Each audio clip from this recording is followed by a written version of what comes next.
Hello everyone, I'm Becky Green and I'm proud to be on staff here at First United Methodist Church, and I appreciate the opportunity to be able to bring these devotions to you each week. One of the things I began paying attention to last week is the reality that we don't have to be in constant motion to be moved.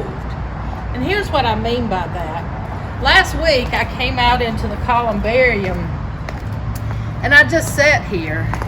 And in my opinion, it's one of the most peaceful places on campus. Remember, this space is open to you during our regular office hours from 8 a.m. to 5 p.m. It's a great place to feel God's presence.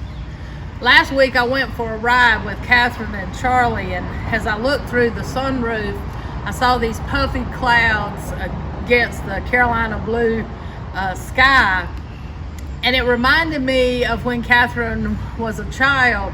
We used to play It Looks Like Spilt Milk. But that was another opportunity to be moved by God's creation and by His awesomeness.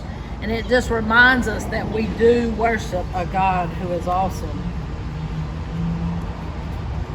I also got a picture last week from my friend Judah. She sent me a picture of the sunrise over the lake.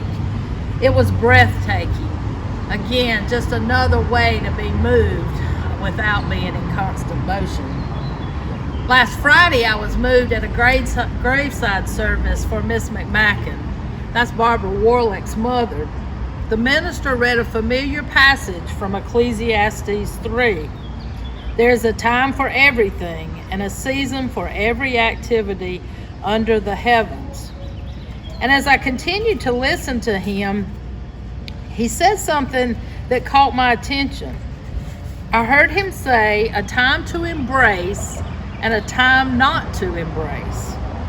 Wow, this caused me to pause.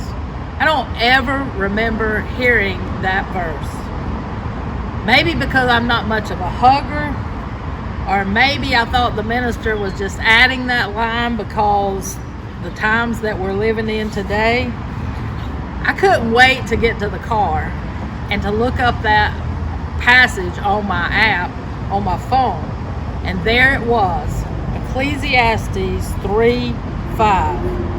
A time to embrace and a time to refrain from embracing. Let me tell you, I was moved.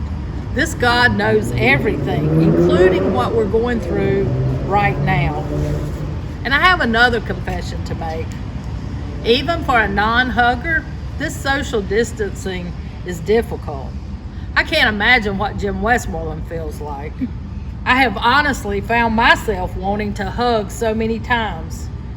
Maybe it's more me than I thought. I'm hopeful that this crisis can change what we value.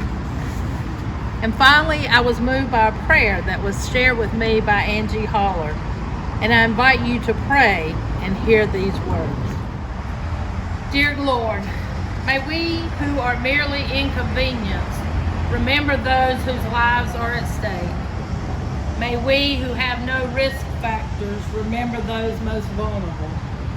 May we who have the luxury of working from home remember those who must choose between preserving their health or making their rent. May we who have the flexibility to care for our children when their schools close remember those who have no options.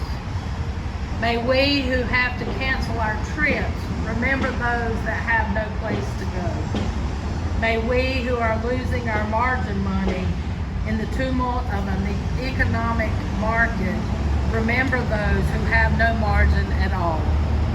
May we who settle in for a quarantine at home remember those who have no home. During this time when we cannot physically wrap our arms around each other, let us yet find ways to be the loving embrace of God to our neighbors. Amen. Last week I came out into the Memory Garden. To me, this is one of the most peaceful places on our campus. The sun shines through, you can see the steeple. You're here and it's quietness. It's a great place to center yourself with God. and you're surrounded by a great cloud of witnesses.